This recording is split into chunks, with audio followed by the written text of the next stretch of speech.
I definitely lived in that time of realizing that something was wrong and having all these doctor's appointments, still trying to have the best attitude. So I think we were pretty sure that the lump was nothing until that very last moment when we actually found out it was cancer.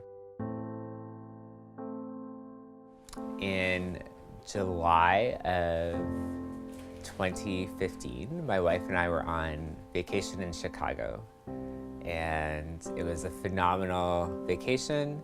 And while we were away one morning, I noticed a lump on my neck while I was trimming my beard. The craziest day was the day my son Marcus was born. We were in the delivery room and my doctor's office was literally calling my phone.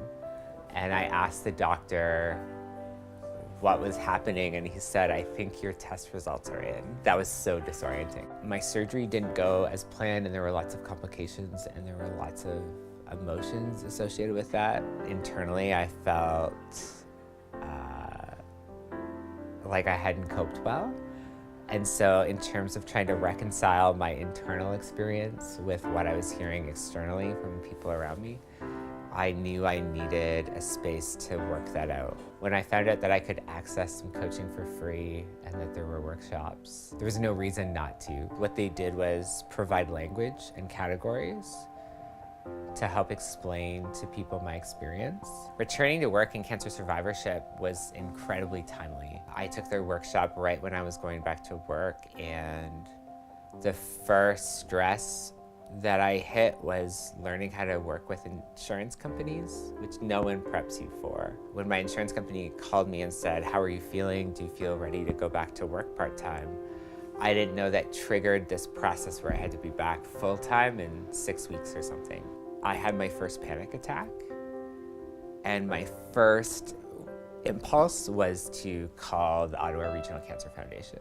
That would have not been something my oncologist would have been able to help me with.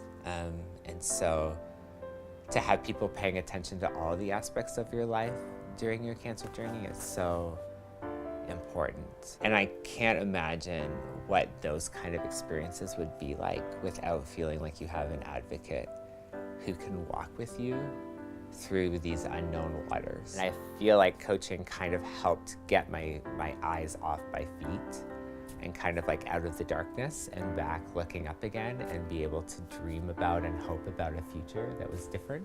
And so I really appreciated just having that resource available to figure out how to deal with the weight of the experience and how to move forward from it.